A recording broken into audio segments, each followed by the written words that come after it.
Hi, this is Gene Aversa from Waffle Press Podcast. I'm here with Marc Bernardin of Fatman on Batman, one of my favorite podcasts. And you wrote Static for the New 52, and you have a new comic coming out. I do, yeah. Genius Cartel. Genius Cartel. And you're at Long Beach Comic Expo, just promoting it. How you doing, Marc?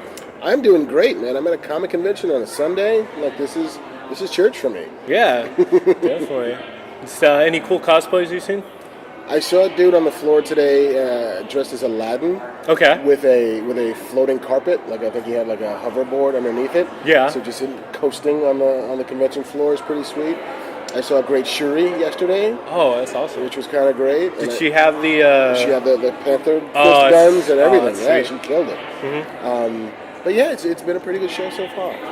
And we just came from a panel, talking science fiction.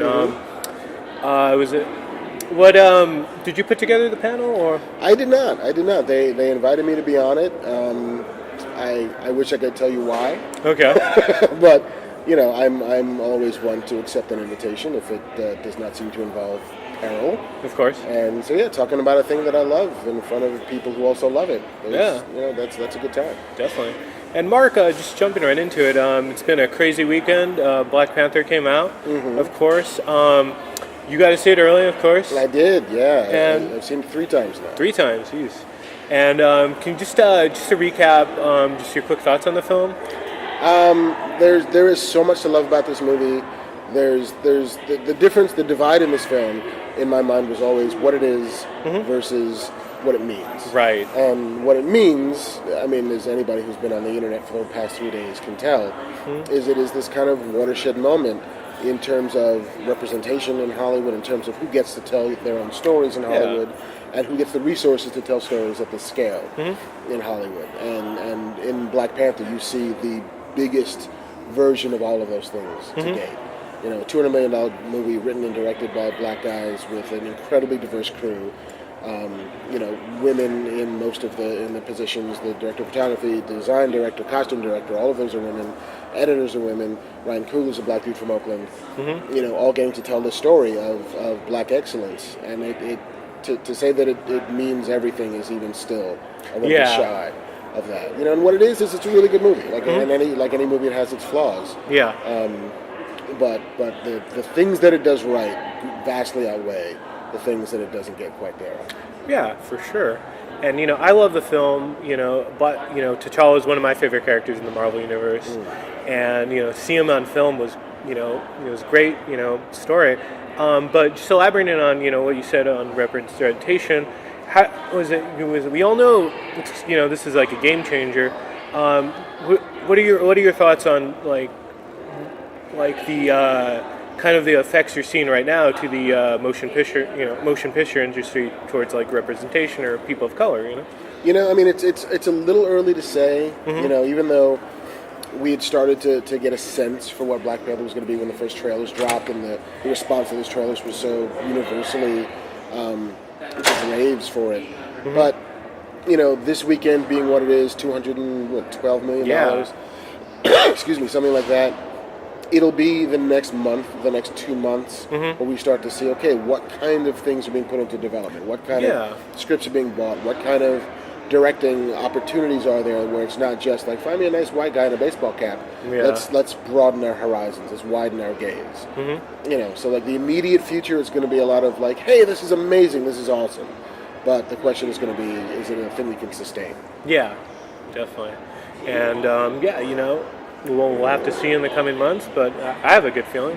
Yeah, I mean, it's money in Hollywood is the great arbiter, Of course. And if a thing does this well, the desire to repeat success is at the core of what Hollywood does.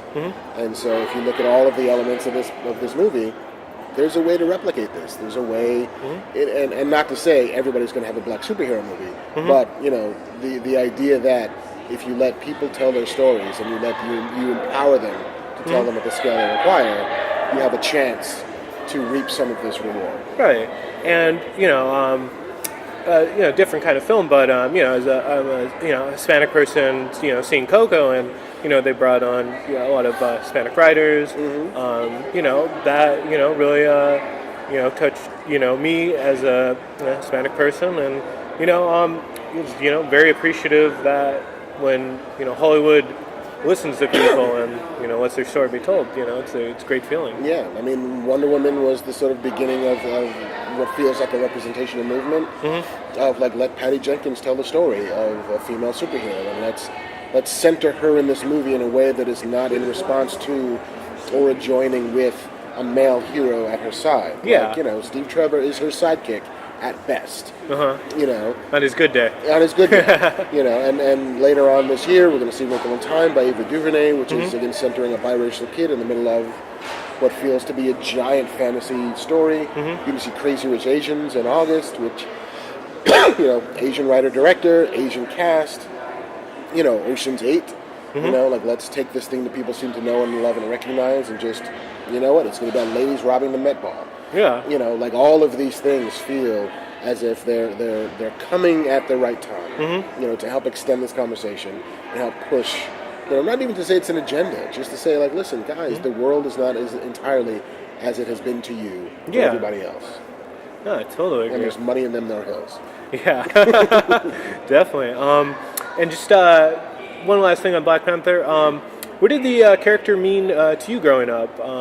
Were you a fan? I always knew about Black Panther, but I was not a deep Black Panther reader. Okay. Like, I would gloss, I'd bounce into him and reading, like, Fantastic Four and Avengers and He's always, like, guest starring. He's always just, like, popping up, offering a little bit of flavor. But it was very late that I come to, like, the Priest run and even the Don McGregor stuff. Yeah. And kind of dipping back into it when Ta-Nehisi Coates took over just to see what that was all about. But it is not a touchstone for me as a kid. Okay. But recognizing, what it is for a kid today to look at that poster at that screen and say, oh my God, like, I'm seeing myself in a way I've never seen myself before. For sure. And, that is, you may, for Black Panther, minor gripes, but I think at the end of the day, that's what matters the most. Yeah. And just changing gears here, really like, growing up, one of my favorite cartoons was, of course, Static Shock. And you got to introduce him to a new generation in the New 52. Can you talk a little bit about, writing that character, working with DC? It was a little bit of a dream come true. I was a big fan of the Milestone books when they first came out. And I love that Dwayne McDuffie, who created Static, created Virgil Hawkins, wanted him to be Spider-Man. He wanted him to be, the young kid who was super smart and had a great heart, and who, when gifted with powers like this, would choose to do the right thing because he would recognize what the wrong thing meant. And Virgil, growing up where he grew up and in the time and place he grew up, intimately understood what the wrong thing was. Yeah. And so getting to tell that story and getting to play with a hero for whom the default is brightness, for whom his operating system runs on, joy and pleasure and having a good time, choosing to have a good time, choosing to be a good person, was a lot of fun. I wish I'd gotten to do it for longer, because I think there's a lot of potential in that character. Yeah, and you have a whole generation of, like, kids that grew up with them, on Saturday mornings. So there's definitely an audience there. Totally, in a way that, for the same reason that there was a disconnect, I feel like, for a vast portion of the audience when they get a Green Lantern movie and it's not John Stewart. Yeah, because more of them grew up watching Justice League than actually ever read Justice League comic books. Right. And, like, the decision to be like, no, we're going to go Ryan Reynolds instead of John Stewart, yeah. Always felt to me like a slight miscalculation that was kind of borne out by the box office. But, getting to help resonate with people's childhood memories. So much of what powers this industry, be it comics or genre or whatever, is nostalgia, is a desire to reconnect with that thing you loved as a kid. And to get to sort of play in that toolbox was great. Yeah, for sure. And I know you talked about this on the podcast. Was there any story arcs that you wish you got to do with Static? I took over the book. They had done 6 issues already. I took over with 7, and they canceled it at 8. Yeah. So yeah, there was a lot that I wanted to do. Like the most that I got to do was set the table. Okay. Like here's the characters I want to put in place. Here's some of the dynamics that I feel are going to help us power our way forward. But yeah, I mean, there were years and years of plans. Yeah. That unless DC calls again and says, "Hey, we want to do more static." Yeah, definitely. I'm just curious. Would Batman would have popped up, because on the show it's he was a great guest star, and I think he always has this cool chemistry with like younger heroes. I that was never part of the plan, because if you plan for Batman, that involves an entire level of bureaucracy. Yeah. Like if somebody comes and says, "Hey, listen, you're gonna have Batman for an issue," great. I will find something for Batman to do. But building the story around a potential guest star who you have no idea if you'll have access to felt a little premature. But I mean, again, like getting to play with those tools and those toys in that sandbox, it's a riot. Yeah, for sure. And just wrapping up here, you're here to promote, new comic from Top Cow. What can fans look forward if reading it? What are some things you want to talk about? Yeah, I mean, Genius. There's now 2 volumes of the book. There's Genius Siege, which is volume 1, and Genius Cartel, which is dropping this week. And it's sort of a look at a young girl, 17, 18 years old, who was born in South Central LA, who also happens to be the greatest military mind of her generation. And so what does it mean when your brain is on fire and all you want to do is burn in a world that doesn't have a space for you to do that? What if you're gifted and your gift is war, and there's no place for you to wage war? What does that do to you? What does that do internally? What happens when you get unleashed? What happens when the powers that be decide, go fight this war for us? How do you choose to be what you are, and how do you deny the lesser devils in your own framework? And lots of things explode. Yeah. There's lots of gunfights. There's lots of action. There's lots of suspense. But it's also a book for this time and this place. Where we're having discussions about militarizing police and urban warfare and the devaluation of brown lives and border walls and xenophobia and all of those things. Yeah. Not that we ever intended Genius to be this kind of book, but sometimes, circumstances, time and place make all of these things kind of harmonize with each other. And in the panel, you're saying that you came up with the idea in 2008. Yeah, it's been a long time coming, and the world has sort of caught up with the book in a way that makes it feel both contemporary and a little bit prescient. In a way that is both, I don't know, validating and nauseating. Yeah. That's a perfect 2 adjectives to describe it. Yeah. And can you talk about some artwork for the book? Because I think I remember you might have posted some on Twitter. Volume 1 was done by Thor Richardson, who's amazing. She's a phenomenal artist. And then Volume 2 was by an artist named Rosie Kempe. Maybe in the world of comics as it is today, I've never met her. She lives in Sweden or Norway or something like that. But the international collaboration brings people together who never would have had a chance to meet before. Yeah. But the idea of taking each miniseries and giving it a different flavor as we set it in a different place. And Cthulhu's is very much based in South Central and south of the border. Rosie brought this very hothouse color scheme to it, and I love the switch up, the off-speed pitch of being able to look at this character and her world through different eyes every time. And yeah, I mean, we've had a great run of really great artists, and we've been super lucky. Yeah, I know. Definitely want to check it out. Yeah, no, please do. Please do. One last question for you, Mark. Yeah. Because we mentioned the John Stewart Green Lantern, dream casting for John Stewart. It's easy to say Idris Elba, even though Idris is now 46 years old. Yeah.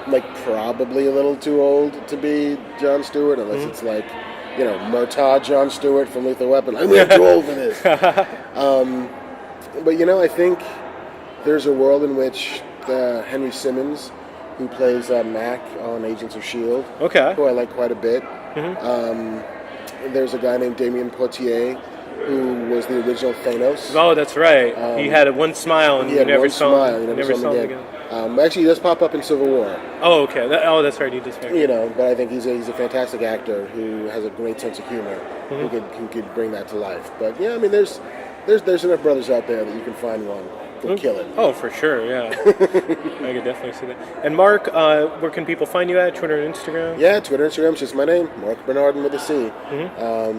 You know, holding it down. Come say hi. Of course. And any Fatman and Batman episodes for us to look forward to? Yeah, I mean, we're taping a big Black Panther roundtable on Monday the 19th, which is tomorrow. It'll be me and Latoya Morgan, who's a writer on Into the Badlands, Akilah Cooper, who's on Luke Cage and American Horror Story, Derek Hughes, who's on The Flash and Scream for MTV, and Evan Narcisse, who's writing Rise of the Black Panther right now for Marvel. We're all going to sort of get behind a bar and talk about Black Panther and the movie and the comics and the movement and just chop it up for a while. And then Kevin and I will be back in the saddle for every Tuesday in March. Awesome. At the Scum and Villainy Cantina in Hollywood. Very cool. It's a great podcast and a great bar as well. So yeah, no, thank you. We have a good time. Cool. Thank you, Mark, for joining us today. Of course. Thank you, guys. We've been professionally unprofessional.